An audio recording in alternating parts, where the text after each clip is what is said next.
There's currently 38 heroes in Marvel Rivals, which, after doing some math, can lead to a total of 2,760,681 possible team compositions. But luckily for us, you don't have to worry about all of those. You only need to understand 3 main comps and how to win with them. Those 3 important comps are Dive, Poke, and Brawl. So today I'll be explaining what each comp means, their strengths and weaknesses, how to use them to win more games, and how to counter them when needed, as well as which heroes fit into which playstyle. Now, if you're watching this video, you're probably wondering which of these comps counter which, but the truth is, it depends. It can depend on the map you're playing. Are there long stretches of open map, or is it more narrow and crammed?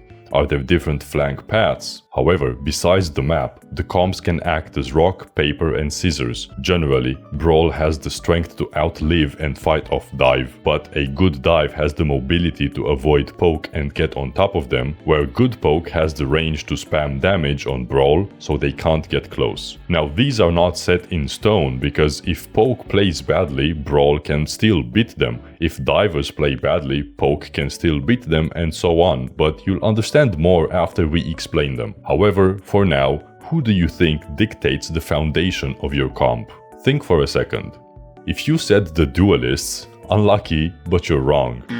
It's actually the tanks. The reason for that is tanks are in general the core of your team. They dictate where the fight goes and have a lot of tools to change the space of the game around them. The popular supports are more or less the same heroes with just different flavors, especially their ultimates, which can be simply summarized as just stay here, get healed, and don't die for a few seconds. Whereas tanks can play a lot differently. They can go hard into the enemy team and try to face roll them, they can quickly go in and out to cause disruption and get kills, or they can play slow and act as protectors for the rest of the team. But if you're not really sure which tanks fits where, don't worry. I'll be going over each tank and the role they play in shaping your team comp so you can understand how to play to your strengths. But before that, let's quickly explain each of the 3 playstyles, starting with the one that's currently the most hated, Dive. The general idea behind Dive is playing like annoying pests, coming when you least expect them, only to get you messed up before they quickly disappear and try again later. They abuse their mobility like speed, dashes, or swings to sneak around the map and ambush some poor support in your backline. Dive's main strength is the element of surprise. They want to mess you up before you even really get a chance to react and pin them down. That's why their biggest weakness is prolonged fights in close range. Their kits allow them to quickly get in and out, not to fight constantly. They don't have the sustained damage or survivability to deal with consistent pressure, which is why Dive works well on maps and points with different paths and flanks around the main objective, where you can sneak around to reach deep into the enemy backlines without being spotted. If we were to draw a graph of the Dive playstyle, it would look like this. A very wavy up and down line where the peaks are their engagements and the lows are spent waiting and looking for the next opportunity. If they try to keep fighting after their peak, they won't have the strength to survive. This is why the next comp, Brawl, works well against Dive. The general idea behind Brawl is to get on top of the enemies and repeatedly bonk them in the head until they break. You have tankiness and close range damage, and you want to abuse those to stop enemies from getting away from you. If you can get in the enemy's face, you have the advantage. Brawl's main strength is close range, long fights, which is why Brawl works well on maps and points with close corners and cramped up spaces where you can maneuver around cover to avoid taking too much damage before getting on top of the enemies. If we were to draw a graph of the Brawl playstyle, it would look like this. A constant low before the fight, then a big, high jump for when you can get your hands on the enemies and apply a ton of pressure as long as you're there. This is why Brawl is good against Dive, because your big pressure jump can outlast the short spike of Dive and you can force them to fight during their deep low where they cannot survive it. However, Brawl doesn't have the best mobility or the range, which is why they struggle against Poke, the last type of comp. The general idea behind poke is staying away like cowards and just spam damage at the enemies so they can't get close without losing a lot of HP. You have great range and sustained damage that you can spam constantly to force enemies to stay away or risk dying if they try to approach you. Poke's main strength is long range, which is why poke works well on maps and points with lots of open space and long sightlines, so you can see the enemies from a mile away and shoot them. If we were to draw a graph of the poke playstyle, it would look like this: a constant line, but not too high or too low. Poke doesn't have great spikes or deep lows because they can always keep shooting down range from far away, and they don't need to do anything fancy, just spam as much damage as possible all the time. Which is why poke has trouble against dive, where they generally can't shoot them, as most of the time divers are just hiding or are incredibly mobile and difficult to aim at. So with these explanations out of the way, let's see how each tank can be the core of each comp, as well as which heroes work best with which playstyle. Starting off with Magneto. Straight off the bat, what does he have? Good range. But what he doesn't have is different damage up close or mobility. He is fairly slow but packs great damage from a distance, meaning he is mainly a poke hero. He also has the shield and bubble for himself, which means he can stay in the front line and soak up damage to protect his other vulnerable poke teammates. His damage is basically no different at close range, and he can't easily shake off enemies, which is why he needs to keep his distance. However, he can work as a main tank for his dive teammates, as he can assist their dive engagements with damage from range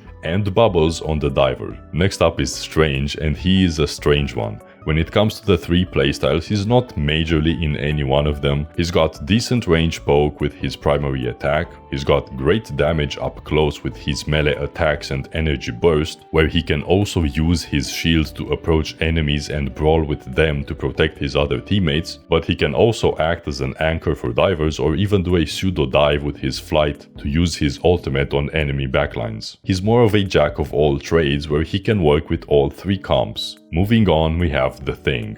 He's got great tankiness and a lot of damage close. He does have some mobility, which means he can also work with other divers, but it's not the most reliable, so he can't dive all by himself. He plays great around corners where he can spam the charged punch over and over, but he struggles against poke because he has virtually no range damage or ways to block that damage. So Brawl would be the main thing for him. Next one is Captain America. He can move around the map really quickly with his sprint. He's also got the shield, slam and dash to get in and out quickly. Pretty much no range though, so he has to outmaneuver the enemies. But even if he gets on top of them, he doesn't have that much damage up close, so he can't be too dangerous of a brawler, but he does have insane survivability with his movement, so mainly dive can maybe work on Brawl. Moving on to Thor, and he also kinda fits into two comps. He certainly doesn't have enough ranged damage to be a poke character, but he has good mobility and tons of damage up close. The awakened state and just his attacks in general are great for Brawl, cause he also gets HP when he uses abilities, so he can brawl for longer, but the dash can be great for going around and diving the enemy backlines, so he can work as both dive and Brawl. Next up is Emma Frost. She has some range with her beam and crystal, but it's nowhere nearly enough to be considered poke. She also doesn't really have any mobility, but she does have insane pressure in close range. If she can get close to you using cover and her shield, she can instantly kill you with her diamond form. As much as it hurts to say, the worst thing you'd want to do against Emma is get too close to her, meaning she is definitely a Brawl character. Moving to the next one, we have Venom, and he's a complete opposite of Emma. He has no range, his attacks are annoying to hit, and he can get blown up really quickly. What he does have though is mobility and enough damage to spike quickly once he gets on top of enemies before getting out and waiting to go again. Venom is 100% dive. Next up is Groot, and he is 100% not dive. He has no mobility, no real way to get around the map, he's fairly slow, he's not even really poke, He has some range, but against real poke he gets melted, his walls get melted and he can't really do anything. In Brawl, however, he does amazing. He can box enemies in and cut them off with his walls. He has good damage and survivability within his range, so you can brawl for days with Groot. Next up is Peni, and she's also kind of a jack of all trades if you know how to play her. She has decent mobility to flank around and annoy the enemy backline. She can bunker down with her nest and spam webs on brawlers and divers to annoy them. And with the recent change to her attacks being able to headshot, she also has decent range damage too. However, because she kinda works well into all three comps, she doesn't work 100% well into any single one. She doesn't have enough damage for Brawl or mobility for dive, and she gets melted by poke from a distance. She's a good second tank as a generalist. Lastly, we have the Hulk, probably one of the best mobilities in the game alongside Captain America. His jump has basically no cooldown, so he can keep hopping around the map to reach the enemy backline or to push enemies away from the high ground, so his main playstyle would be dive, especially since he doesn't have any range. That being said, he can work decently in Brawl, but he's not really the best for it as he gets destroyed by true brawlers. As for the rest of the heroes, here they are and where they fit, so you can pause the video and take a look. Now that you understand the ideas behind each playstyle and composition and which heroes go where, how do you figure out which composition is the best for the game you're playing? Ideally, you would want to lean more into the main playstyle of your team because, for example, having one diver is good,